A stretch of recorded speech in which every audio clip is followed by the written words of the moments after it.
Hello dear children, welcome to my English video class for 30th June. I'm sure you all are having a good time at home. Good time in the sense that you are not coming to school. घर के comfort से आराम से classes attend कर रहे हो. So I suppose that all of you are attending the classes regularly and at the same time watching the videos also regularly. ठीक है, जैसे मैं बार बार कहती हूँ कि वीडियोस का पर्पस यही है कि आप वीडियोस देख करके कोई भी टॉपिक हो, everything is explain in a very detail manner. ठीक है, ऑफ कोर्स क्लासरूम टीचिंग में, ऑनलाइन क्लासेस में तो हम आपके सारे जो भी डाउट्स है उसको सॉल्व करते हैं, आपकी जो भी क्वेरीज है उसको सॉर्ट आउट करते हैं, सारा एक्सप्लेनेशन करते हैं. But in the videos everything is explain in a very detail manner. English है तो मैं एक एक वर्ड एक्सप्लेन करती हूँ, उस वर्ड की मीनिंग क्या है, क्यों उस वर्ड को ऐसे यूज किया गया है, वो किस पार्ट ऑफ स्पीच को बिलोंग करता है. I tell you each and everything. Okay, so I suppose you watch the videos. I suppose and I do hope that you watch the videos regularly. आप लोग रोज वीडियोज देखते हो and at the same time you complete your work also. आप अपना work भी timely complete करते जाते हो. बहुत ज्यादा मैं रिटन वर्क नहीं देती हूँ रोज रोज, इतना ही देती हूँ जिससे कि आप अपना वर्क टाइम पे कंप्लीट कर सको. Okay children, so with this hope I start today's class. Children, in the previous class I did the wow words, that is spell well words and word meanings of this lesson little red hand. But today I am going to repeat spell well words. Okay?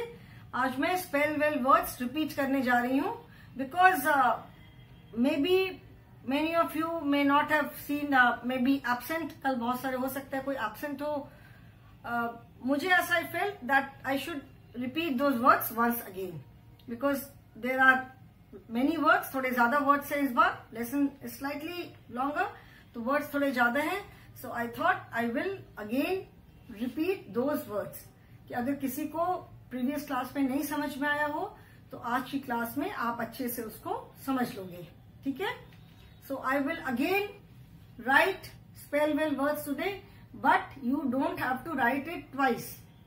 आपको एक ही बार लिखना है. Okay? आपको दो बार वो words अपनी नोटबुक में नहीं लिखने हैं. अगर आपने ऑलरेडी लिख लिया है तो आज फिर से लिखने की जरूरत नहीं है. If you have not written yesterday, then you have to write the words in your notebook. Okay? So I'm going to write the words. Okay? So little red hen and spell well words. Okay? S-P-E-L-L spell, W-E-L-L well, W-O-R-D-S. Spell well words बोल लो, वाव words बोल लो.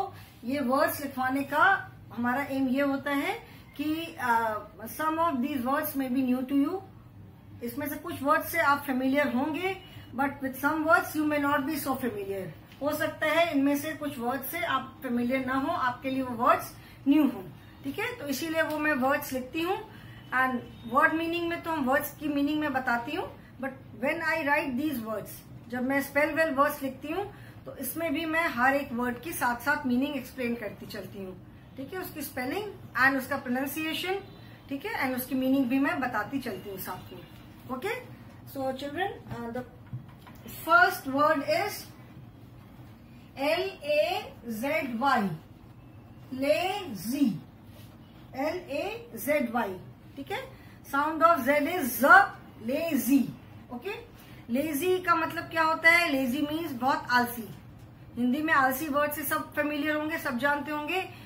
Any person who doesn't want to do work, जो बहुत ज्यादा जो काम नहीं करना चाहता हो तो उसको बोलते हैं लेजी.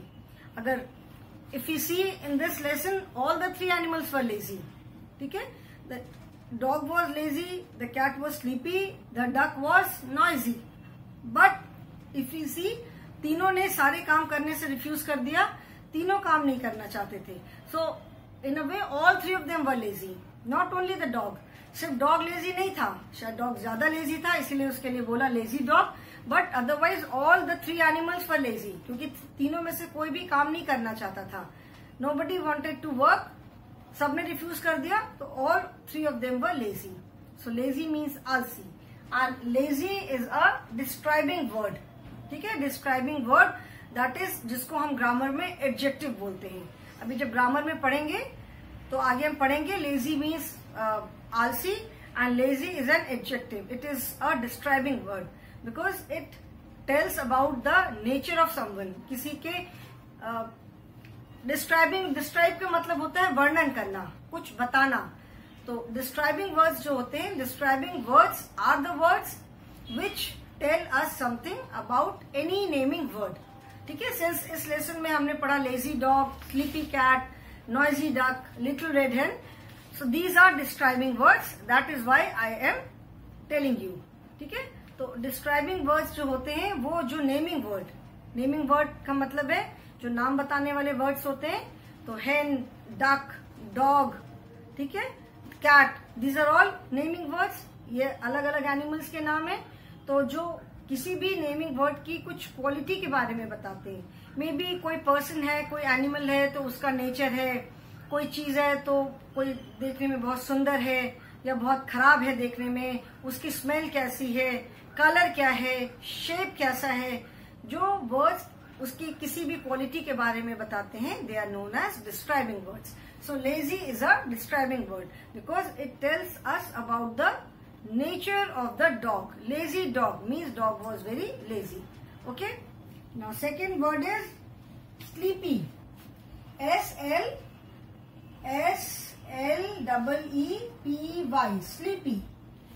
Sleepy का मतलब है, इसकी मीनिंग मैंने बताई थी. Sleepy means someone who always wants to sleep, जिसको हमेशा सोने का मन करता रहता हो, जिसको हमेशा नींद आती रहती हो.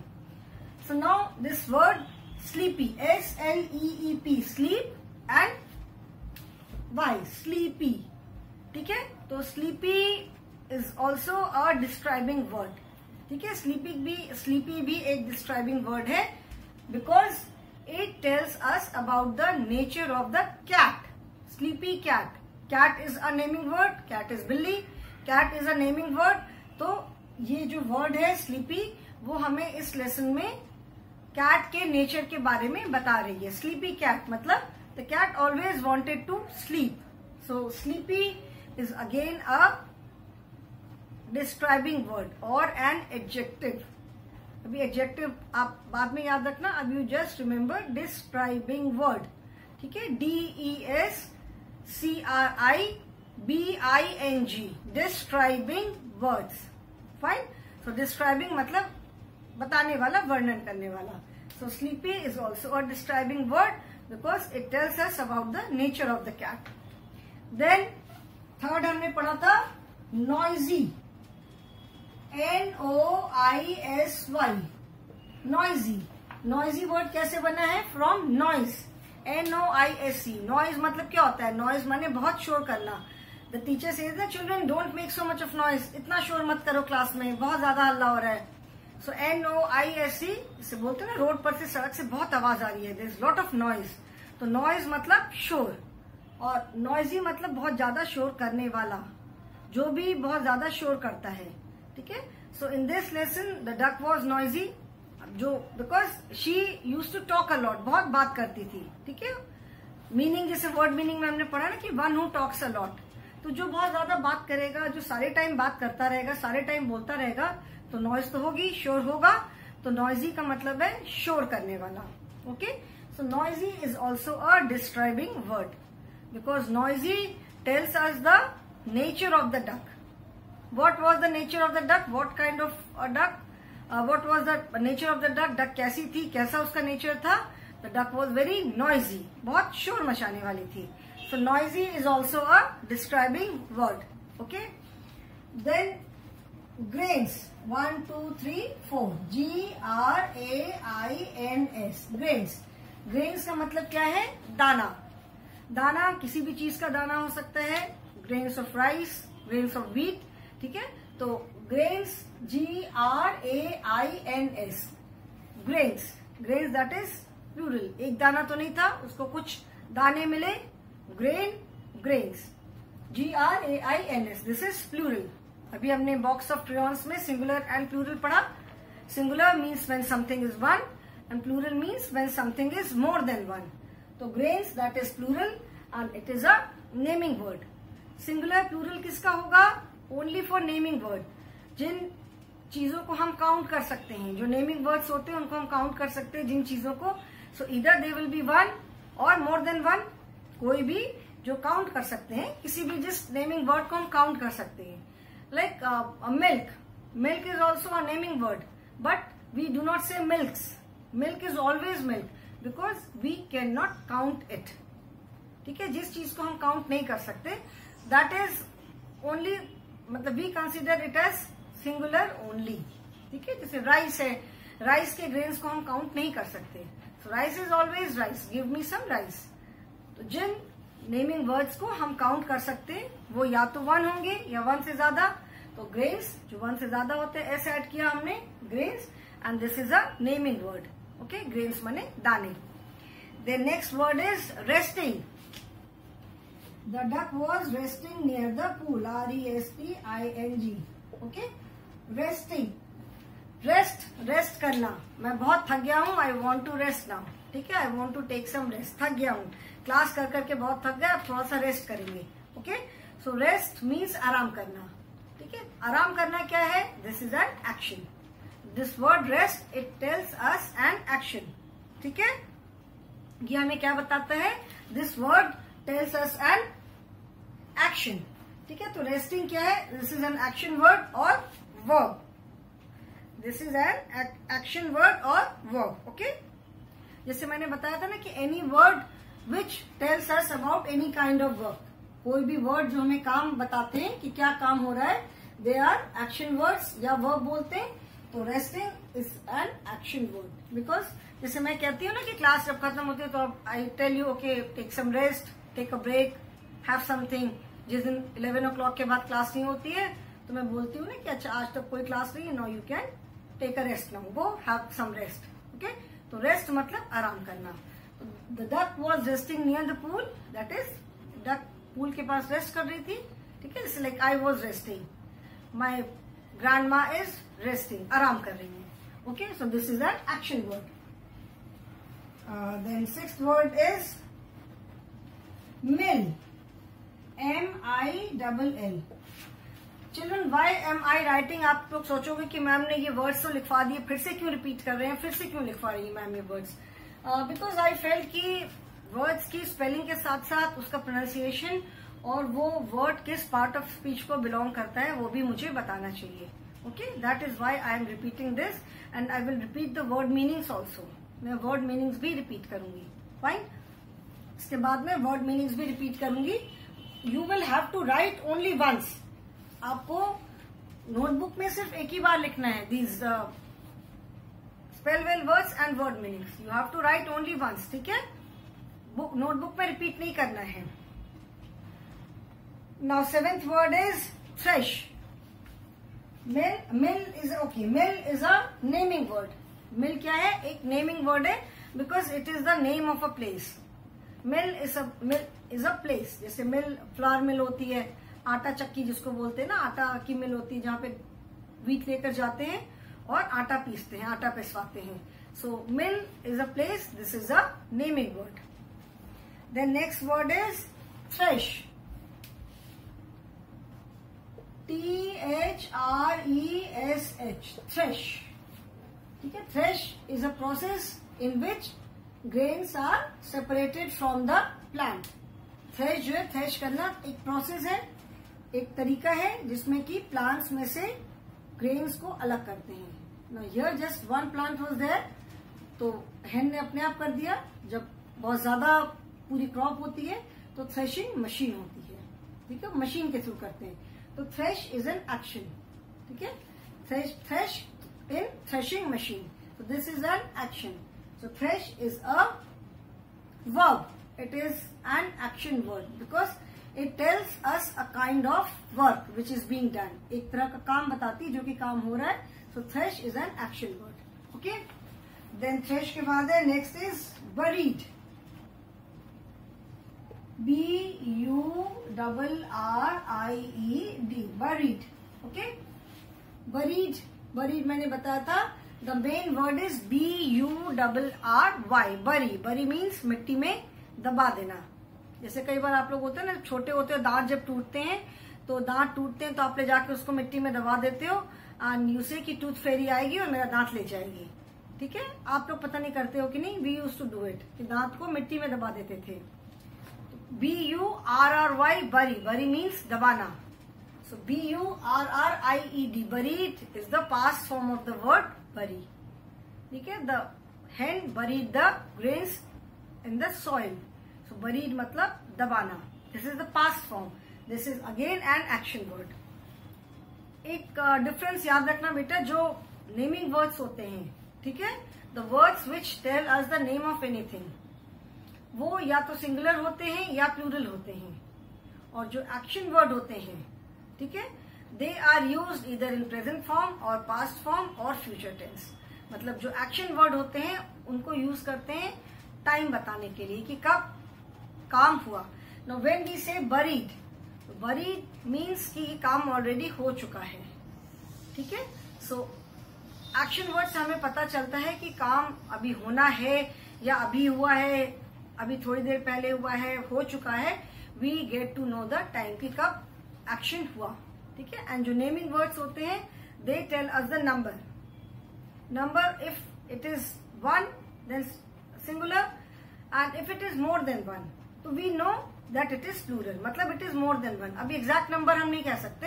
If it is written 6 banana then we know yes there are 6 banana, but if it is written only bananas then we do not know the number of bananas। it can be only 2 bananas, 3 bananas, 10 bananas, कुछ भी हो सकते हैं।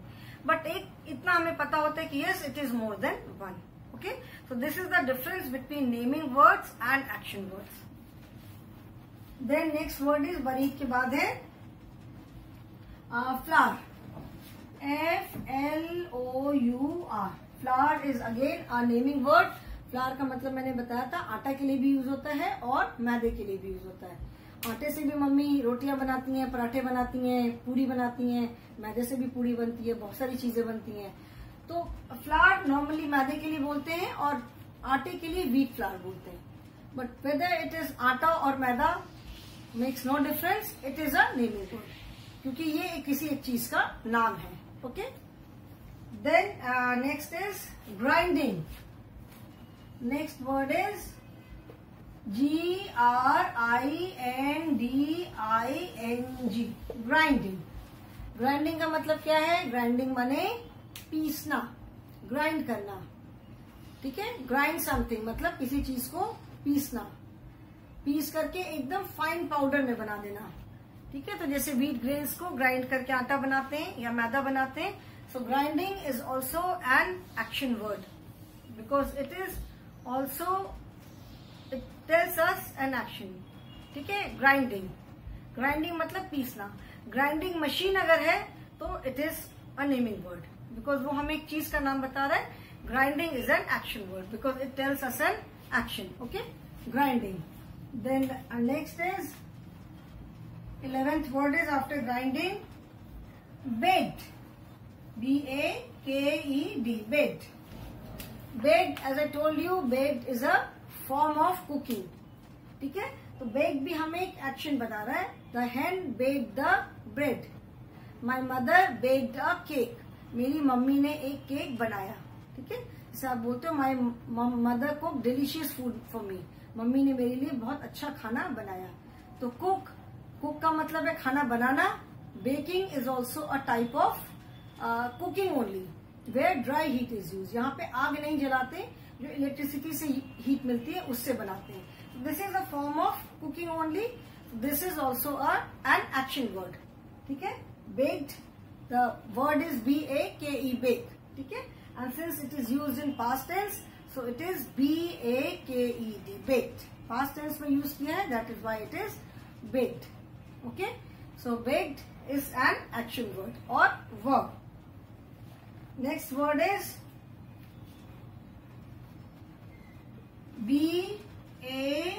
BARKED, barked। bark क्या है?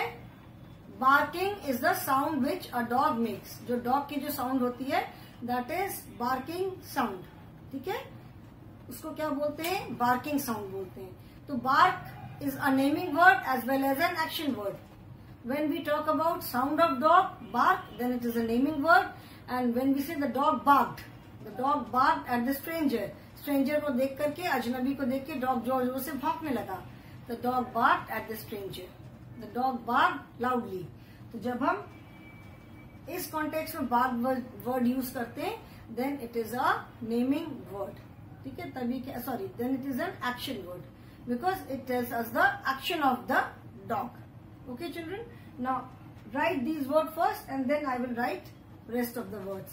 If you have already written, again I am repeating, अगर आपने ये words लिख लिया है, then you need not write them again. फिर इसको दोबारा लिखने की जरूरत नहीं है. ओके, अगर आपने ऑलरेडी लिख लिया है तो. नहीं लिखा है तो आप फिर से लिखोगे. So write these words first.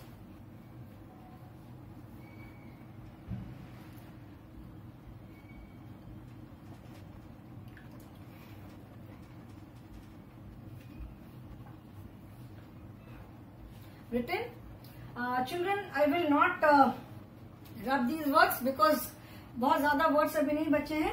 मैं इधर साइड में लिखूंगी, बट आप एक पेज में सिर्फ 2 कॉलम में ही लिखोगे बीच में. इफ दिस इज योर, जैसे मैं नोटबुक है अगर, तो आप ये नोटबुक अगर आपकी है ये, तो आप सिर्फ इधर लिखोगे एंड इधर लिखोगे. इधर भी जब फिलअप हो जाता है, ये मैंने yesterday also I said the same thing, इधर अगर फिलअप हो जाता है तो इधर लिखोगे और इधर भी कंप्लीट हो जाता है, then move to the next page. ऐसे 3 कॉलम जैसे मैं बोर्ड पे लिख रही हूँ, ऐसे आप नहीं लिखोगे. I am utilising this space because मेरे पास नीचे जगह नहीं है. ठीक है, मेरे बोर्ड की विड्थ ज्यादा है, लेंथ कम है. Length is less, width is more. Rectangle shape है, तो that is why I am utilising this space. ठीक है, क्योंकि मेरे पास नीचे जगह नहीं है. But you will not write like this. ठीक है, एक साइड लिखा, पेज पे इधर लिखा एंड कंप्लीट हो गया, then move to the next page. आपके लिए ये जो है ये नेक्स्ट पेज है. Okay, this is the next page for you. So now word number 13. 13th word is after barked, it is word. P-U-R-R-E-D. ठीक है, now again the word is P-U-R-R. Word क्या है? P-U-R-R. ठीक है, that is the sound of a cat. जो cat जो sound करती है वो है P-U-R-R. Purr since the cat made this sound, उसने ये साउंड मतलब की, so that is why it is used in past tense. ठीक है, इसीलिए ये वर्ड पास्ट टेंस में यूज हुआ है. ed is added, so this word is also an action word. ये भी एक एक्शन वर्ड या वर्ब जिसको हम बोलते हैं. This is also an action word. Okay, this is the sound which the cat made. Okay, then next word is, after this next word is quacked. Q-U-A-C-K-E-D. Again, like bark, purr, quack, these are naming words as well as action words. जैसे quack, अगर हम सिर्फ बोलते हैं what is the sound of a duck, we say quack. Then it is a naming word. This is the name of the duck sound. हर एक animal की अपनी अपनी साउंड होती है. जैसे लायंस का क्या है? Lions roar, tigers roar, elephants trumpet. ठीक है, तो goats bleat, dogs bark, so cats mew, birds chirp. So these are the sounds which animals make. So the duck make quack sound, quack quack quack quack sound करती है. So quack, जब हम sound of animal की बात करते हैं, then quack is a naming word. But here the duck quacked, मतलब उसने ये sound किया, उसने बोला. So this is a verb and action word. So यहाँ पे quack क्या है? Quack is an action word. Okay? So quacked is an action word here. The next word is ripe. R-I-P-E. Ripe. Ripe is used to. Ripe का मतलब क्या होता है? Ripe means बिल्कुल पका हुआ, something which is ready to eat. Ripe mangoes, ripe banana. ठीक है, जो चीज ripe tomatoes, जो कोई भी फ्रूट पहले कच्चा होता है, जैसे जिस फॉर्म में हम खाते हैं डायरेक्टली उसी फॉर्म में तो it does not grow. सारे फ्रूट्स पहले रॉ होते हैं, वेजिटेबल्स भी मतलब ग्रो करती हैं, बट वेजिटेबल्स तो राइप नहीं होती, पकती नहीं है। फ्रूट्स जो होते हैं, because we eat fruits raw, vegetables को तो हम कुक करते हैं, तो कुक होने पे वो एडिबल हो जाती है। बट जो फ्रूट्स होते हैं वी पहले वो राइप होते हैं, पकते हैं, then we eat them.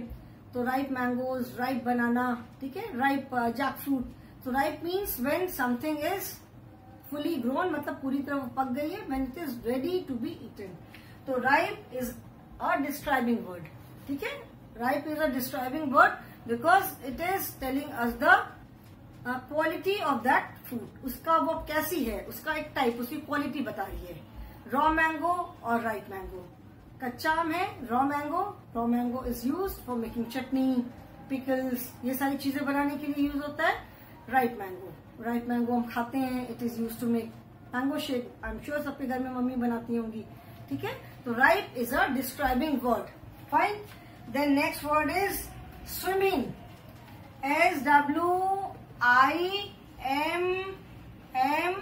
SWIMMING, swimming.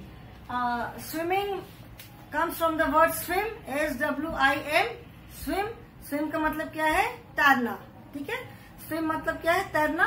तो swimming is also an action word because it tells us the action of anyone, ठीक है। तो swimming, कोई जैसे duck was swimming in the pond, I went for a swim in the pool, my brother was swimming in the pool। तो swimming क्या है, swimming is an action word because it tells us the action of something, fine। so this is swimming। then next word is, swimming के बाद है next word, next and last word, ATE, ate means खाना। ate जैसा मैंने बताया था कि ate is the past form of the word eat, EAT, eat माने खाना। so ate is the past form of the word eat, so ate is also a verb, that is an action word, ठीक है। खाना क्या है, खाना भी एक एक्शन है। Even when you sleep it is an action, सो रहे हो वो भी तो एक काम है, सोना भी तो एक काम है। आप जो पलक झपकाते हो, ऐसे आईज ब्लिंक करते हो, so blinking of an eyes, that is also an action word. So any word that tells us an action is an action word, और वर्ब कोई भी वर्ड जो हमें किसी काम के बारे में बताता है। सो ईट, खाना। सो ate, ate is the past form of the word eat, so ate is also an action word, okay children। so now 17 words are there, again I am repeating, if you have already written these words in your notebook, okay, then you need not write them again। अगर आपने already ये words लिख लिए हैं अपनी notebook में, तो आपको दोबारा ये वर्ड्स लिखने की जरूरत नहीं है। ये मैंने वर्ड्स फिर से लिखे हैं कि in case if anyone has missed out, ठीक है। तो अगर नहीं लिखा है ये वर्ड्स आपने नोटबुक में, then you have to write. तो मैं इंस्ट्रक्शन तो लिख ही रही हूं, write these spell well words in your English notebook, okay, write these spell well words in your English notebook। again children, this is an instruction for you। ये जो मैं लिखती हूँ विद इन ब्रैकेट्स, इसको आपको लिखने की जरूरत नहीं है। ये जो मैं ब्रैकेट के अंदर जो लिखती हूँ, जो भी line, that is instruction for you, ठीक है। कि ये आपको जब मैं, और ये मैं लिखती हूँ जब आपको कोई वर्क नोटबुक में मुझे कराना होता है। So I specially write these words और do this work in your notebook, okay. So again I am repeating, if you have already written, do not write it again. नहीं लिखा है तभी फिर से लिखोगे, okay children. So please learn the spellings also. आज मैंने लर्न द स्पेलिंग्स नहीं लिखा है, learn the SPELLINGS, learn the spellings, okay। तो ये वर्ड्स आपको लिख करके स्पेलिंग्स भी लिखनी है। और ये वर्ड्स मैं इसलिए लिखवाती हूँ बिकॉज जब आप क्वेश्चन आंसर करोगे, सेंटेंसेस फ्रेम करोगे, दूसरी एक्सरसाइजेस करोगे, तो ये वर्ड्स उसमें यूज होंगे। So therefore you should know the spelling, okay children। so today I will stop now। and I hope you have completed your work. नहीं लिखा है तो please write these words, okay, and learn the spellings also, okay. So children, that is all for the day. Thank you so much and have a good day.